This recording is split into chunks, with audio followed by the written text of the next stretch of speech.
सकाळी झालो मी दिल्लीवरनं आणि संध्याकाळी वापस जाणार आहे. ठीक आहे.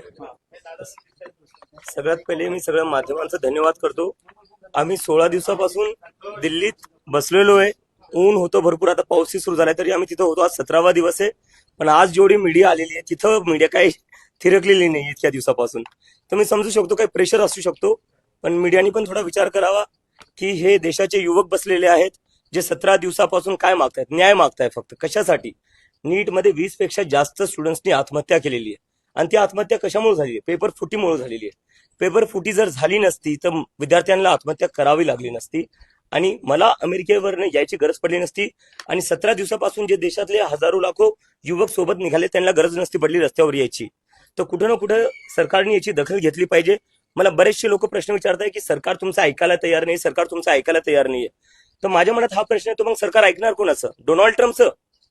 डोनाल्ड ट्रम्प म्हणतात रशियाचं तेल घेऊ नका, नरेंद्र मोदी लगेच तयार होऊन जातात. डोनाल्ड ट्रम्प म्हणतात टॅरिफ कमी करा अमेरिकेवर चढ, नरेंद्र मोदी लगेच तयार होऊन जातात. पण जेव्हा विद्यार्थ्यांचा प्रश्न येतो तेव्हा असं म्हणतात की विद्यार्थ्यांचं ऐकणार नाही. तर सरकार ही जी बनलेली आहे ती कोणाच्या मतांनी बनलेली आहे? आमच्या मतांनी बनलेली आहे का डोनाल्ड ट्रम्पच्या मतांनी बनलेली आहे? हा माझा प्रश्न इथं आहे. हिंदी में बोलिए। 17 दिन हो चुके हैं, आप कंटिन्यू स्ट्राइक पे है, अभी तक आपकी डिमांड